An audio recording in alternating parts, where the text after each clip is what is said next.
The hand closed around his collar. 280 pounds of bar enforcer had Bruce Lee by the shirt, hauling him up off the stool, and the whole room had already decided how this ended. A lean man, maybe 140 pounds soaking wet, lifted onto his toes by a fist like a cinder block. People looked away. That's the part you have to understand. They looked away because they'd seen what this man did to people, and they didn't want it printed on their memory. Bruce didn't look away. Bruce looked up, right into the smiling face of the man holding him. And he said something quiet, just 6 words. Nobody at the far tables caught it, and the smile on the big man's face changed. Just a flicker.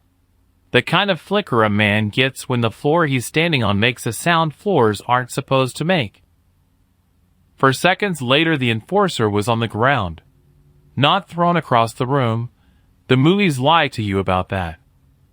Just down, folded onto the sticky bar floor, one arm pinned in a way that meant Bruce could have snapped it clean, and everyone in that room knew it, including the man on the floor. And here's the thing. Here's the whole reason I'm telling you this one tonight. Bruce didn't snap it. He could have. By every law of that room, he had every right to. The man underneath him had broken arms for $40 apiece and smiled doing it, and Bruce Lee, who had just beaten him in front of everyone, let him keep the arm. Then he walked out into the night looking like a man who'd lost. That's the part the legend leaves out. That's the part I've been carrying around for years, and tonight you're going to hear all of it. Why he stood up in the first place, who he really stood up for, what he said in those 6 words, and why a man who won walked out into the dark like something had been taken from him. Pull up a chair. Don't drift off in the middle, because the ending of this one isn't the fight. The fight's easy. The ending is what the fight cost. Now let me back up, because you can't understand that 4 seconds until you understand the man whose collar got grabbed, and the man who did the grabbing. 2 men, built from completely different things. I've been around a long time. Trained fighters for 30 years. Good ones. A couple of great ones. And a whole lot of men who thought they were tougher than they were. And in all that time I've learned to tell the difference between 2 things that look the same from a distance and are not the same at all. There's a fighter, and there's a predator. A fighter tests himself against another man's best. A predator hunts for another man's worst moment and feeds on it. They can both hit hard. They can both look terrifying. But inside, where it counts, they are opposite creatures. The man whose collar Bruce was hanging from, the predator, I'll get to him in a second, and I'll get to him in full, because you need to understand exactly what kind of thing stood up at that table. But first the other one, the one everybody assumed was about to get destroyed. In the spring of 1968, Bruce Lee was not yet the face on your wall. In the spring of 1968, Bruce Lee was not yet the face on your wall. Not yet the man on the movie poster. He was 27 years old. He had a wife and a small son and a second baby coming. And he had a school in Oakland that wasn't making him rich. He'd already had his teeth kicked at by Hollywood. They'd put him in a mask, made him the sidekick, the funny one, the oriental one, and every door he wanted to walk through they kept closed and smiling while they did it. He was a man full of fire with nowhere clean to put it. Keep that in your pocket. The fire. It matters at the end. Most folks who tell the story picture Bruce the way they saw him in the films. Calm, untouchable, philosophical, gliding through life like water around a stone. And he could be that man. But in 1968, the water hadn't found its level yet. There was a temper in him. A real one. He'd grown up scrapping in the back alleys of Hong Kong. Actual street fights, not choreography, the kind where you go home with your knuckles split and somebody else goes home worse.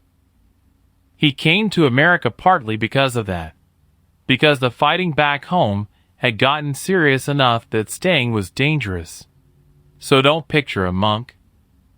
Picture a young man who had spent his whole life learning to control a thing in his chest that wanted to come out swinging, and who had not, in the spring of 1968, fully won that fight inside himself. That's the man who walked into the bar that night. Not a legend. A tired young husband with too much fire and a long drive ahead of him. Why was he even there? That's a fair question, and I'll answer it plain because the answer matters. He wasn't there to drink. Bruce barely touched alcohol his whole life. He was there because a man he'd been training, a quiet fellow named Tommy who worked the docks, had asked him to stop by after closing to talk about lessons for his nephew. The bar was where Tommy could be found after a shift. So Bruce came. Sat at the end of the counter with a soda water and a cup of tea the bartender grudgingly made him, waiting for a man who, as it turned out, never showed. If Tommy had been on time, none of this happens. Bruce talks lessons, drives home, and the predator goes on doing what he does for another year, another 5, until he picks the wrong table some other night. But Tommy was late. And so Bruce Lee was sitting alone at the end of a dockside bar, a stranger, a small one, a polite one, which to a certain kind of man is the same thing as a target with a bell on it. Now, the other one.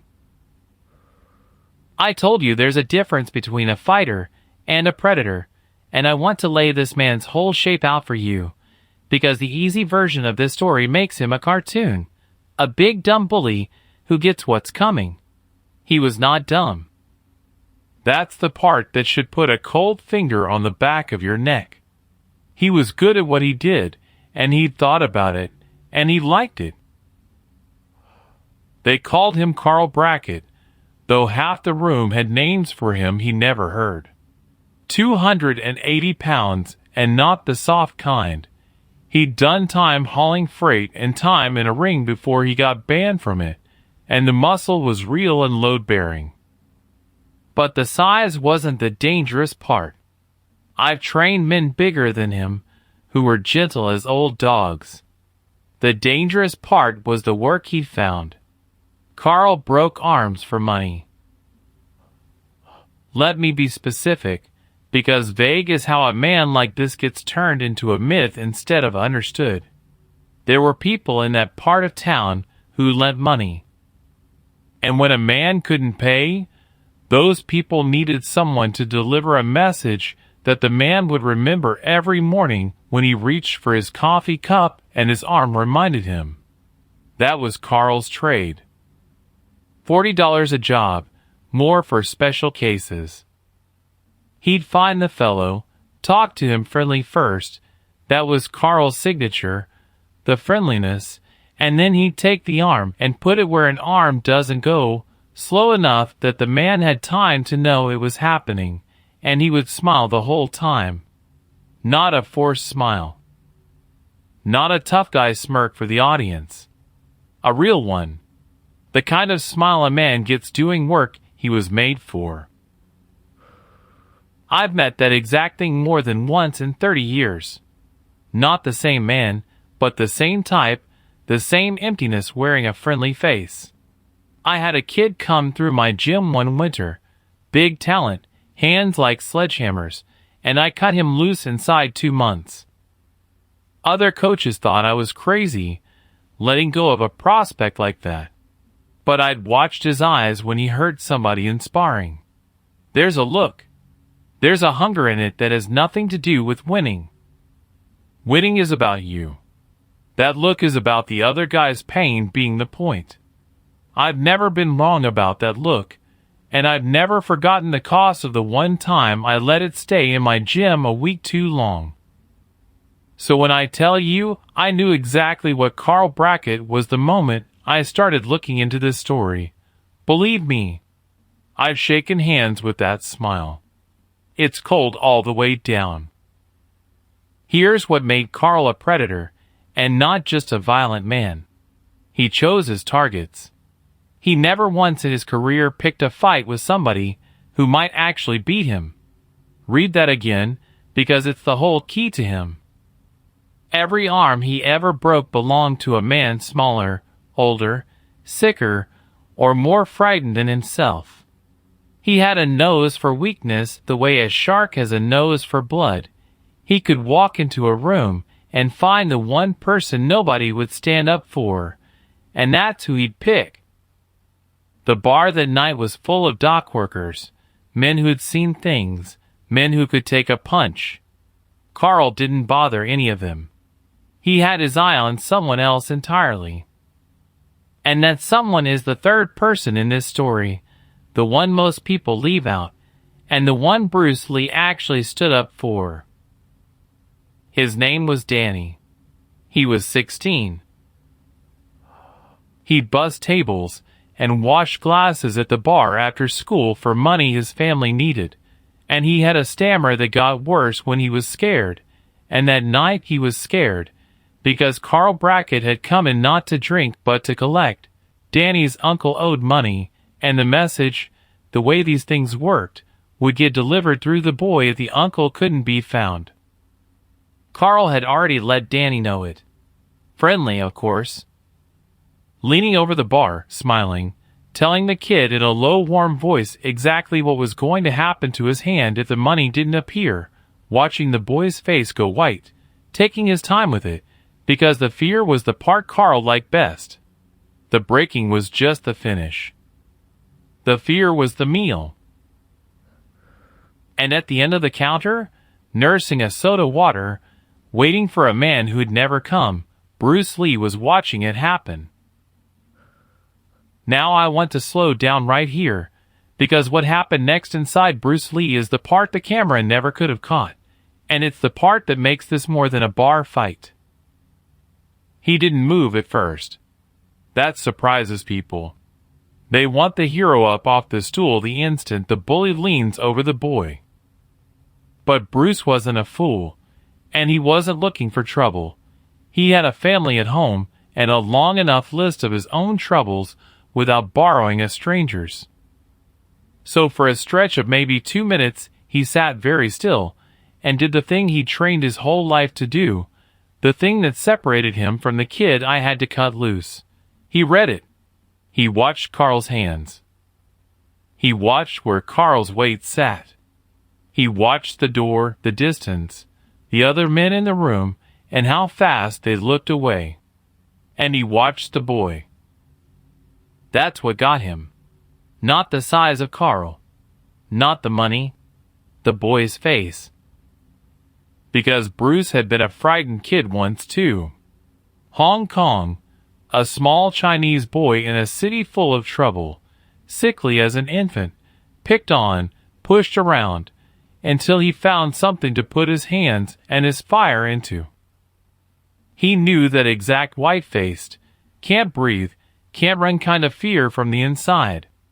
And here's the thing about Danny's stammer getting worse. The boy tried to answer Carl, tried to say his uncle wasn't there, and the words jammed in his throat, and Carl laughed.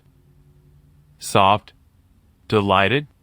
He leaned in closer to make the stammer worse, the way a cruel kid pokes a cornered animal to watch it flinch, and that laugh, that low, warm, satisfied laugh at a frightened child's broken words, that's what brought Bruce Lee up off the stool. I told you he had a fire in him he hadn't fully tamed yet. This is where it lit.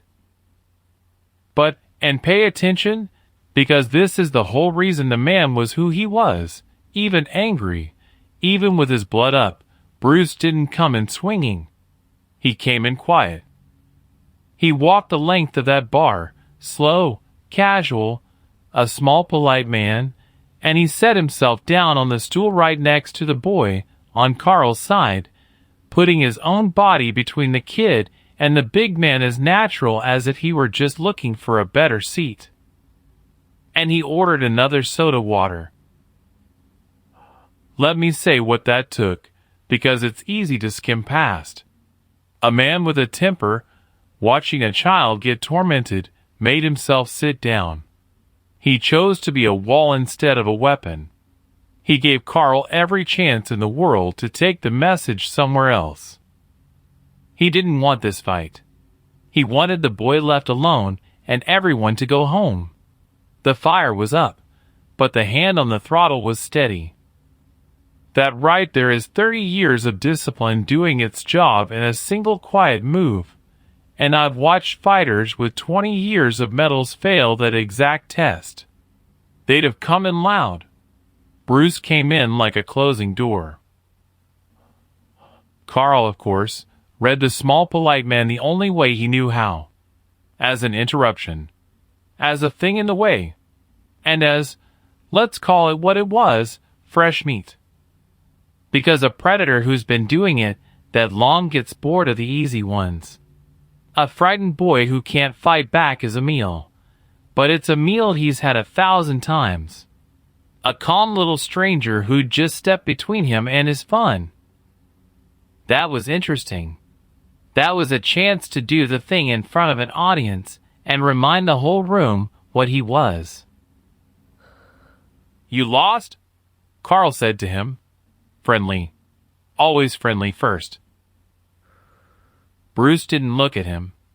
Sipped his soda water and said, easy. Just sitting. That's my seat you're near. Lot of seats, Bruce said. Still not looking. Still calm. Boy's got work to do. Let him do it. Now I wasn't in that room. Let me be honest with you the way I always am. I'm a man telling you a story the old way, by the gym lights, and I'm filling in the shape of a knight from the bones that got passed down. But the bones of it are these, and the man who passed them to me was an old freelance photographer who used to drift through those dockside bars looking for faces worth a frame. The same fellow I told you about in the harbor story, the one who never quite finished following Bruce around. He was there that night. He saw it, and he said the thing that stuck with him forever wasn't the fight. It was that line. Let him do it. Said flat, said tired, said like a man asking a dog to get off the couch. No fear in it. And the absence of fear in a place where everyone was afraid, that, the old photographer said, was the first moment the temperature in the room changed. Carl felt it too.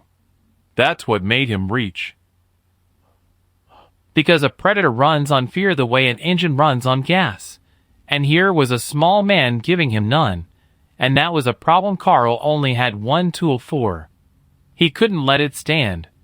The whole room had seen the little stranger talk back. If he let that go, the next frightened man might get ideas. The fear was his business. So Carl did what he always did when something got in the way of the fear. He reached across, slow and friendly, the smile spreading wide, and closed his hand around Bruce Lee's collar. And now we're back where we started. The hand, the collar, the lift. Let me put you in it now, because the rest of this you need to feel and not just hear. It's hot in that bar. The kind of close, used-up heat that lives in a room full of working men where the windows don't open and the door stays shut against the dock wind. The air is blue with smoke, cigarettes, cheap cigars, a haze of it sitting under the one bulb hanging over the counter so the light comes down dirty and yellow. The floor under the stools is sticky. Decades of spilled beer turn to varnish, and it tugs at your shoes when you shift your weight. There's a smell, smoke and old beer, and sweat, and the river coming in faint under all of it. glasses clink somewhere. A radio plays low and nobody's listening. And in that heat and that haze, 280 pounds of grinning man hauls a 140-pound stranger up off a stool by the shirt, and the whole room goes still as held breath. This is the moment everyone in that bar had watched go one way, every single time. The friendly talk, the reach, the lift, and then the arm, and the smile, and a man on the floor who'd remember it every morning for the rest of his life. They'd seen the whole show. They knew the ending. A couple of them, the photographer said, actually winced in advance, flinched on the little stranger's behalf, already sorry for him. Bruce Lee hung there from his own collar, lifted up onto the points of his toes, his face 6 inches from the smiling face of the man who broke arms for $40. And he was calm.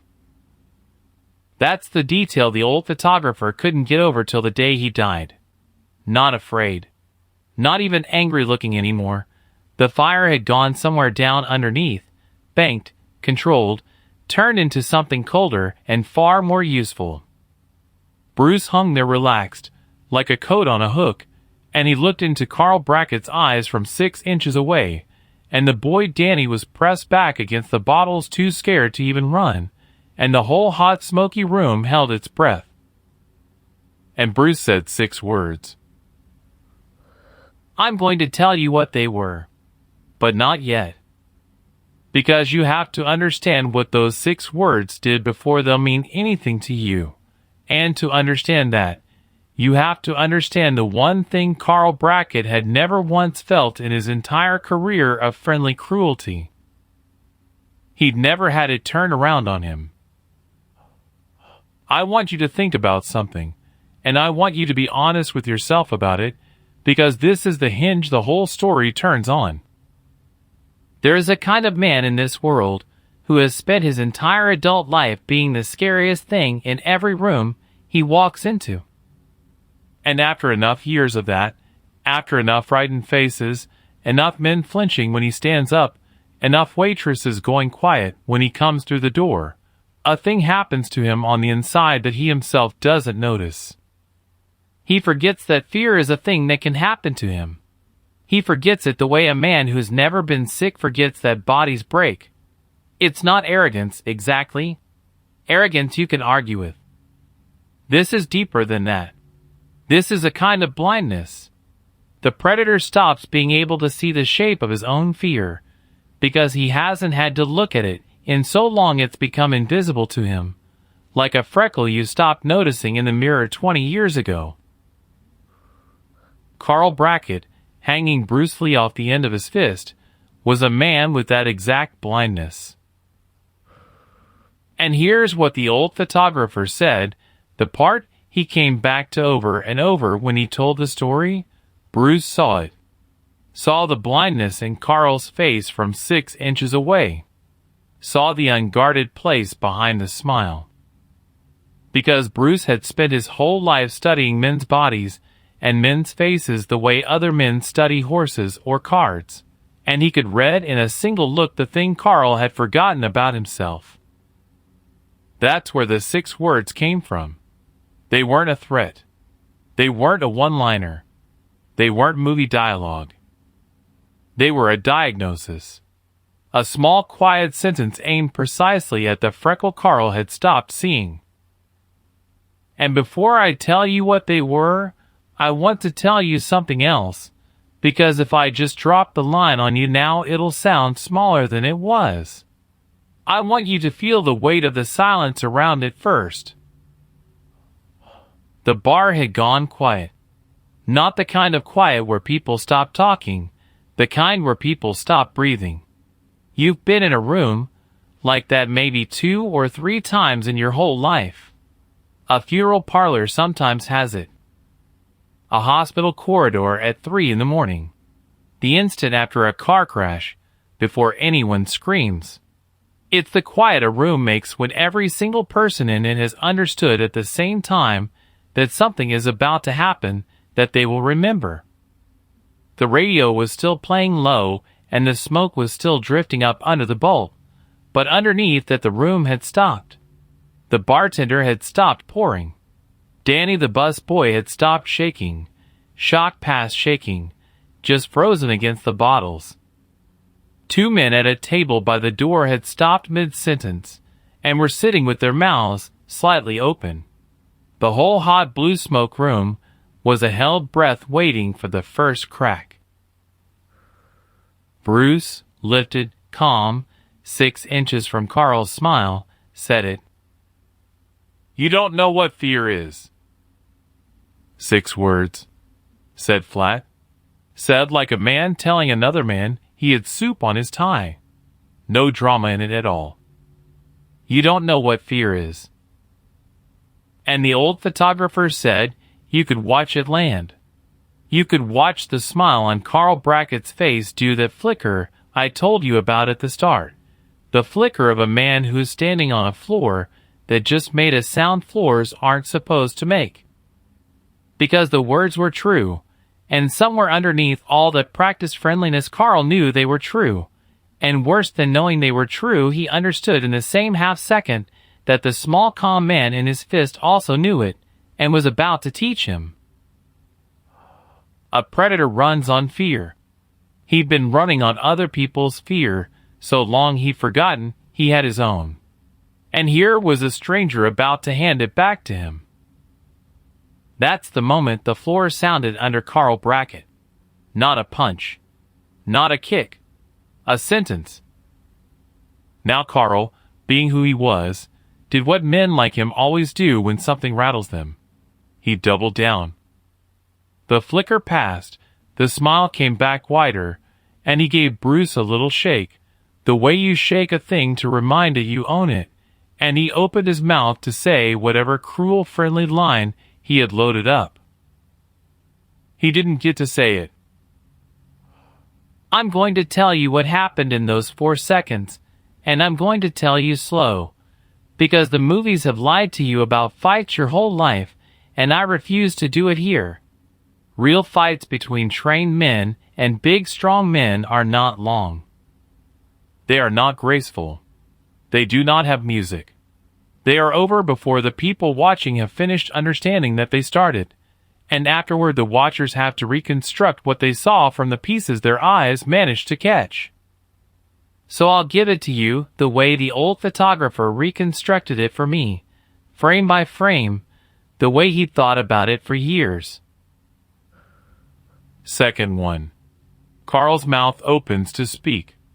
His weight is forward, leaned it over Bruce.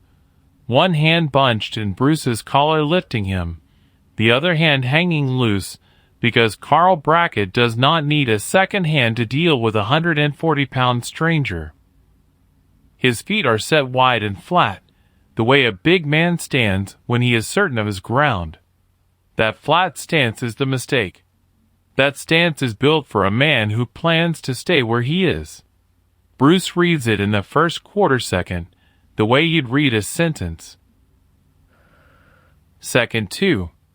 Bruce moves, and here is where the watcher's eyes failed them, because what Bruce did was not one motion, it was 3 threaded together so tight they looked like one. His right hand came up and clapped, not punched, clapped, hard, open-palmed, over Carl's left ear. Not to hurt him, though it did hurt him, to disorient him, to put a bell ringing in the side of his head and rob him of his balance for half a second. At the same instant Bruce's left hand came up and took Carl's wrist, the wrist of the fist holding his collar, and twisted it not outward but inward, toward Carl's own body, the direction a wrist does not want to go.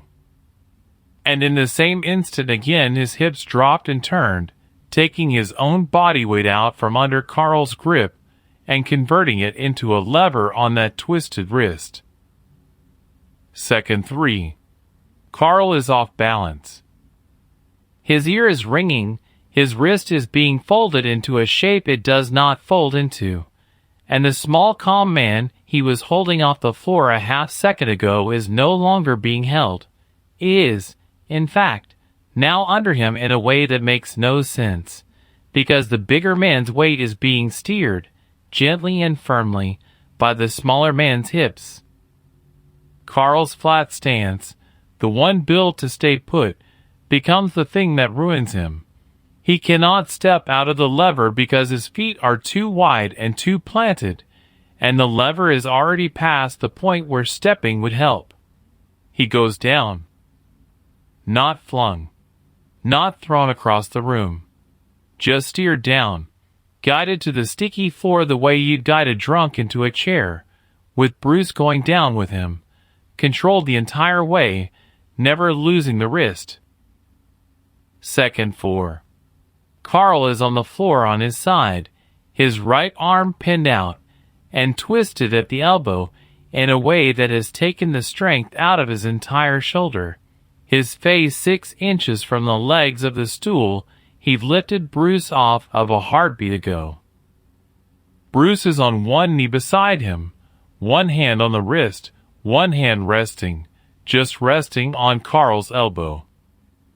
A small motion of that resting hand, an inch of pressure, and the elbow goes the wrong way, and Carl Brackett never breaks another arm in his life, because his own won't bend right anymore.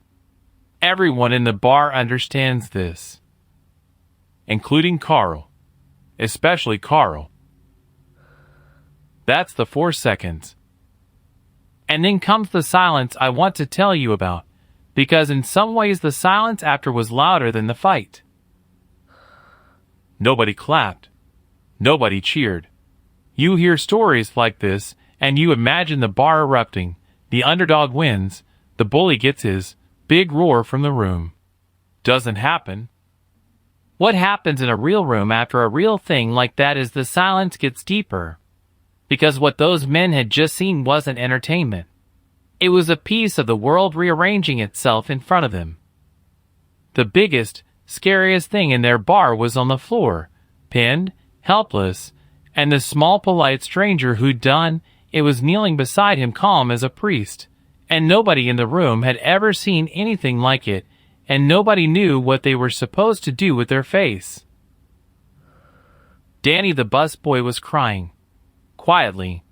Hadn't even noticed he'd started. Just stood there against the bottles with tears running down and his hands pressed flat to the wood behind him like he was trying to hold the bar up. The bartender had picked up a glass to wipe and had forgotten to wipe it. Was just holding it. The 2 men by the door with their mouths open had closed their mouths and were looking at each other with an expression I have seen exactly twice in my life on grown men. The expression of people recalculating what kind of world they live in. And Carl. Carl on the floor was breathing in a way I want you to picture carefully, because this is the part that matters most for what comes next. He wasn't fighting the pin. He wasn't cursing. He wasn't threatening. He was breathing the way frightened men breathe. Short, shallow. Through the nose. The breathing of a man whose body has finally remembered, after years of forgetting, what fear feels like from the inside. The freckle he'd stopped seeing in the mirror had just been pointed out to him, and it turned out to be the size of his whole face. Bruce held him there. Not for long, maybe 5 seconds, maybe 7, the photographer wasn't sure. But long enough. Long enough for Carl to understand it all the way down. Long enough for every man in that room to understand it. Long enough for the boy Danny to understand it most of all, because Danny was the one this had really been for, and Danny needed to see with his own eyes, that the thing he'd been afraid of was a thing that could be put on the floor. A boy who sees that once never grows up the same as a boy who doesn't. And then Bruce did something the photographer said he thought about for years afterward, trying to fit it into a frame of an idea he could understand. Bruce leaned down, close to Carl's ear, the way Carl had leaned over Danny 10 minutes earlier, close, intimate, almost friendly, and he said something to him. Quiet, just for Carl. Nobody else heard it. Not even the photographer, who was the closest. And whatever it was, Carl's eyes filled up. 280 pounds of arm breaker on the sticky floor of a dockside bar, and his eyes filled up like a child's. Did not spill, but filled. Bruce let go of the wrist. Stood up. Slow. Brushed off his trousers. Looked at the bartender, who flinched, actually flinched, this big shoulder of a man who'd seen everything, and Bruce just nodded at him, polite, the way you'd nod at a man holding a door. Looked at Danny last. And here the photographer said you could see the whole reason for the night written on Bruce's face for 1 second before he closed it down. He looked at that crying boy with a tenderness so plain it embarrassed the men watching to see it. Like looking at his own son. Like looking at the frightened child he himself had been in Hong Kong a lifetime ago. He didn't say anything to Danny. Didn't have to. The look was the whole sentence. Then he walked out. And here is where the story stops being a fight story and starts being the thing I actually wanted to tell you. Because the door of that bar swung shut behind Bruce Lee, and the men inside started, slowly, to come back to life. Somebody coughed, somebody set down the glass they'd been holding, somebody finally went to help Carl up off the floor, and Carl let them. Didn't say a word, walked out the back without looking at anyone, but Bruce out in the cool dock air. With the river smell and the gulls and the streetlights ringed in mist, did not look like a man who had won. He looked like a man carrying something heavy he hadn't expected to be handed. And to understand why, to understand what he'd said in Carl's ear, and why his eyes were the way they were walking to his car, and what this whole night cost him on the inside, you have to come with me into the last part of this. Because the fight is the easy half. The fight is what people tell at parties. What I'm going to tell you next is what Bruce Lee himself almost never told anyone, and what the old photographer only worked out years later, and what makes this story worth the hour we've spent on it. Stay with me. We're almost there. So why did Bruce Lee walk out of that bar like a man who'd lost? I sat with that question a long time before I understood it, and I'm going to walk you through it the way I walked through it myself, because the answer isn't simple, and I don't want to hand you a fortune cookie. Men who tell stories like this one love to tie a neat bow on the end, and so he learned the true meaning of strength, that kind of thing, and I've always hated it, because real men in real moments don't come away with bows. They come away with a mix of things. Some of them they're proud of, and some of them they're not, all tangled together, and they spend years pulling the threads apart. Let me start with what he said in Carl's ear. I told you nobody heard it, and that's true, nobody in that bar did. But years later the old photographer tracked the answer down, and he got it from the one person Bruce ever told. That person was Bruce's wife. Because Bruce came home that night, late, long after Danny's uncle never showed, and the soda water went warm, and the whole thing happened, and he was quiet in a way she'd learned to read. And in the dark, lying awake, she asked him what was wrong, because a man who'd just protected a frightened child and put a monster on the floor ought to come home lit up, ought to come home 10 feet tall, and instead he'd come home heavy. And he told her the whole thing. And at the end, she asked him the same question I'm asking you. Why does it bother you?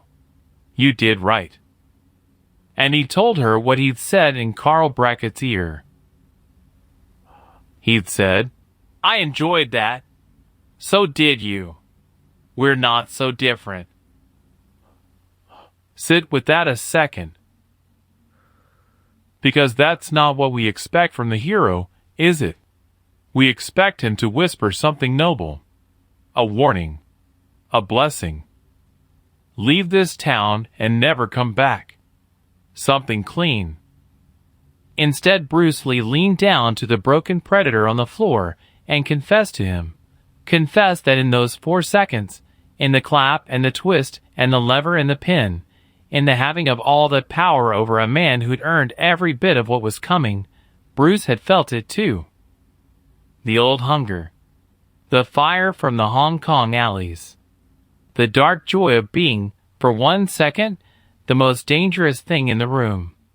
He'd felt the predator's pleasure move in his own chest.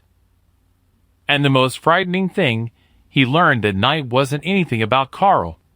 It was that the door to becoming Carl had a handle on the inside too, and Bruce's hand had just brushed it. That's why he walked out like a man who'd lost. He hadn't lost the fight. He'd seen something in himself he'd spent his whole life trying not to be, and he'd seen it grinning back at him from the floor.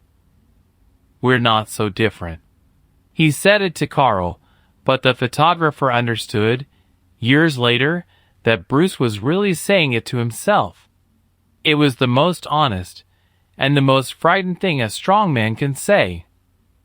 The thing I just beat lives in me too, and tonight I felt it stretch.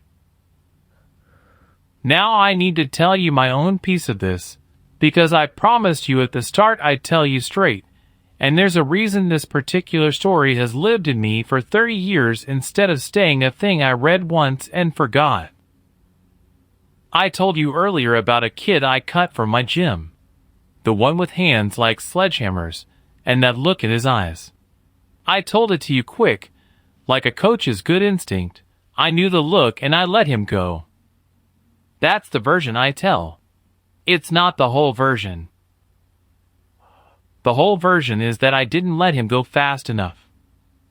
I kept him a week too long because he was winning for me, and winning is a drug to a coach the same as anyone, and in that week he hurt a smaller kid in sparring, hurt him on purpose, slow, smiling, the way I'd already seen in his eyes, and told myself I hadn't, and that smaller kid never came back to the gym, never put gloves on again.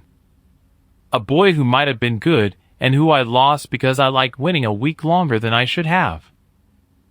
And here's the part I've never said out loud to anyone. The reason I saw that look in the kid's eyes so clearly? Because I'd felt it in my own chest once. Young. In a fight that wasn't in any ring. A man had it coming, really had it coming. I'm not going to pretend he didn't, and I gave it to him.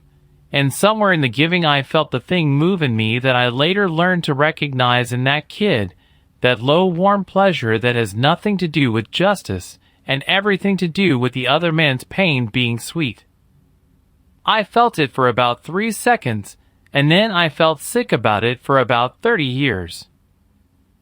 So when I tell you why Bruce Lee walked out of that bar heavy, I'm not guessing. I walked out of a place once carrying that exact weight.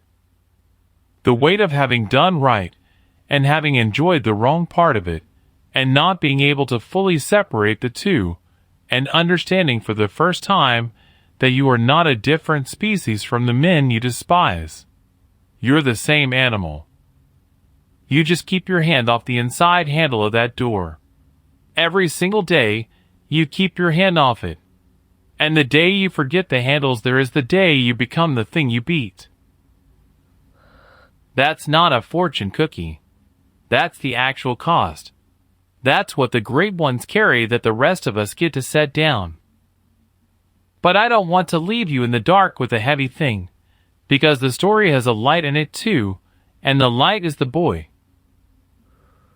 The light is Danny. Remember Danny? 16, stammer, washing glasses, crying against the bottles. The whole night was really for him, even though Bruce never said a word to him beyond that one look. And the old photographer, being the kind of man who couldn't leave a thread alone, the same restlessness that had him drifting through dockside bars looking for faces, went and found Danny. Not that year. Years later, long after Bruce had become the face on the poster, the legend, and then long after Bruce was gone, taken young, the way he was, the world still not done being shocked about it. The photographer found Danny a grown man, past 40 by then, running a small auto shop 2 towns over from where the bar used to be, the bar long gone, the dock long changed. And he asked Danny if he remembered the night. Stupid question. Of course he remembered the night. A man remembers the night he watched the thing he was most afraid of get put on the floor. But here's what Danny said, and here's what I want to leave you holding. Danny said the fight wasn't the part he remembered most. He'd told the fight 100 times. I saw Bruce Lee drop a guy twice his size. For seconds, I was right there. Told it at bars and barbecues his whole life, and people loved it, and it was true. But that wasn't the part that changed him. The part that changed him was the look. That one look Bruce gave him on the way out the door. The tenderness, Danny said, and he was a man past 40 saying it, voice going funny. Danny said that nobody had ever looked at him like that in his whole life up to then. Like he mattered. Like he was worth a stranger risking his neck for. Like he was somebody's son. He'd grown up small and scared and stammering in a world that mostly looked past him or laughed at him, and for 1 second a man he'd never met looked at him like he was worth protecting, and Danny said he spent the rest of his life trying to be the kind of man who could look at a frightened kid that same way. He'd done it, too. The photographer found out. Danny had a habit, the kind of quiet habit that doesn't make the papers, of keeping an eye out at his shop for the scared ones. The kid whose dad knocked him around. The boy nobody stood up for. He'd give them work. Teach them the trade. Look at them like they mattered. Because a man once looked at him like that, in a smoky bar, for 1 second, on his way out a door. That's the inheritance. Not the fight. The look. Bruce Lee put a monster on the floor in 4 seconds, and everyone remembers that. But the thing that actually went out into the world and kept going, kept multiplying, quiet, for 50 years through a man with an auto shop and the scared kids he gave a chance. That was the look. That was the tenderness. That was the thing a frightened boy in Hong Kong grew up and learned how to give to another frightened boy in a bar. So here's what I've got for you, by the gym lights, before we call it a night. We started with a fight, and the fight was real, and it was beautiful in the cold, clean way a true thing is beautiful. But the story was never really about the 4 seconds. 2 things came out of that smoky room and went on living, and I want you to carry both, because the great ones carry both, and that's what makes them great. The first thing is heavy, and it's true, and you don't get to put it down. The man you beat lies in you too. The predator isn't a different species. The hunger to enjoy another man's pain has a handle on the inside of your own chest, and being strong doesn't remove the handle. It just puts you closer to it. Strength isn't never feeling it. Strength is feeling it, recognizing it, and keeping your hand off the door anyway, every single day, the way Bruce did, the way I learned to the hard way, the way you'll have to. And the second thing is light, and it's also true, and you do get to carry it everywhere. 1 look can raise a child. 1 second of being seen, really seen, looked at like you matter, like you're worth somebody's risk, can set the whole course of a frightened kid's life and keep going long after you're gone, through people you'll never meet, in shops 2 towns over, 50 years down the road. Bruce Lee walked out of that bar carrying the heavy thing. Danny walked out of his whole life carrying the light one. And the same 4 seconds gave them both. That's why I keep this one. That's why it's worth an hour. Not because a small man beat a big one. Because of what it cost the small man to do it right. And because of what it gave a frightened boy to watch him do it. Keep your hand off the inside handle. And look at the scared ones like they matter. That's the whole thing. Go on home now. Drive safe.